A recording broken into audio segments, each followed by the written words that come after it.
En este video veremos en qué consisten los conceptos de resistencia, reactancia e impedancia en corriente alterna.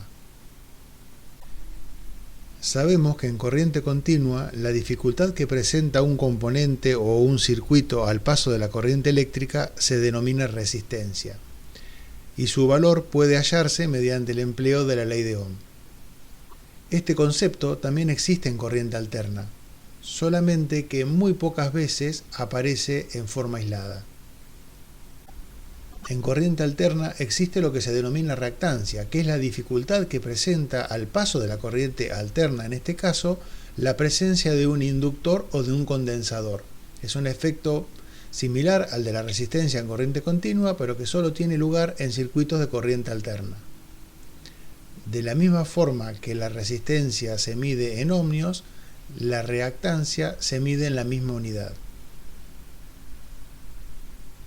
Y llegamos a la impedancia, que es la resistencia al paso de la corriente alterna que presenta un circuito.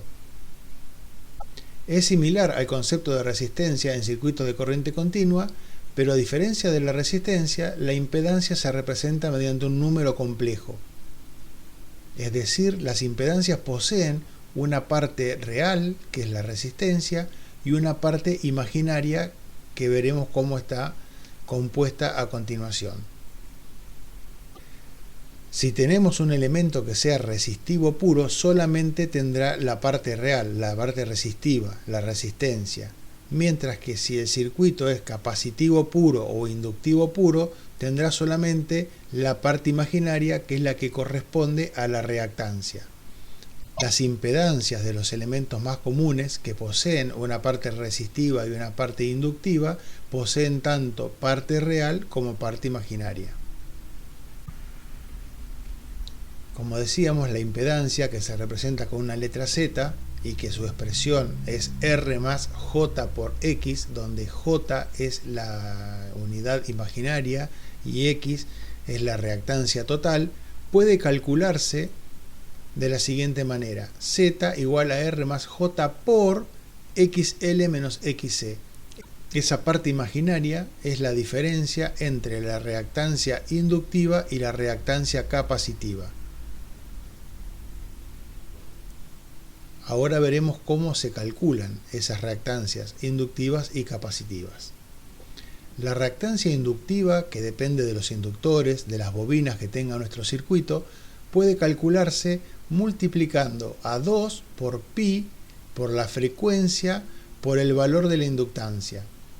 Recordemos que pi es una constante matemática que relaciona el diámetro de una circunferencia con su perímetro y vale aproximadamente 3.141592. F es la frecuencia de la corriente alterna que está atravesando nuestro circuito y L es el valor de la inductancia, expresado en henrios, que es la unidad de inductancia. Acá hay que tener cuidado porque en general las bobinas están expresadas en milésimos de henrio o en millonésimos de henrios, y para poder calcular la reactancia inductiva debemos utilizar la unidad. Con mucha frecuencia aparece omega, que es la misma letra que esta, pero esta está en mayúscula y esta está en minúscula, que representa la velocidad angular. Su valor es 2 por pi por la frecuencia. Por lo tanto, si aparece esta omega, la expresión de la reactancia inductiva se convierte en una expresión más simple, que es XL por omega por L. ¿Por qué? Porque omega está haciendo 2 por pi por frecuencia, o sea que estas dos expresiones son equivalentes. Por otro lado, la reactancia capacitiva se calcula haciendo 1 sobre 2 por pi por la frecuencia por el valor de la capacidad.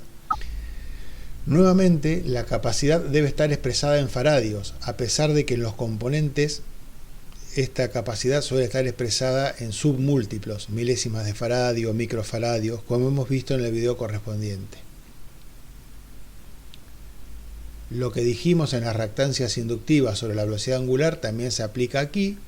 Omega sigue siendo 2 por pi por frecuencia, por lo tanto, la reactancia capacitiva puede expresarse como 1 sobre omega por C.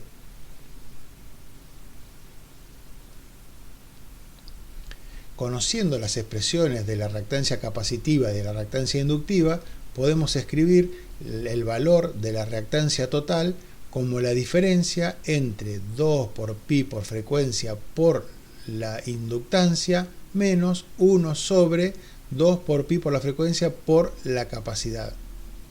Simplemente reemplazamos en esta ecuación los valores de XL y XC que hemos visto antes. Siguiendo el mismo razonamiento, la impedancia total que habíamos visto que era la resistencia más la parte imaginaria por la reactancia total, podemos expresarla como Z, o sea, impedancia, es igual a la resistencia que presente el componente más la parte imaginaria por la reactancia inductiva, que está expresada por 2 por pi por la frecuencia por la inductancia, menos la reactancia capacitiva, que está expresada por 1 sobre 2 por pi por frecuencia por la capacidad en faradios. En general, los componentes suelen tener una parte resistiva y una parte o bien inductiva o bien capacitiva. Esta fórmula es general y se puede aplicar para cualquier componente.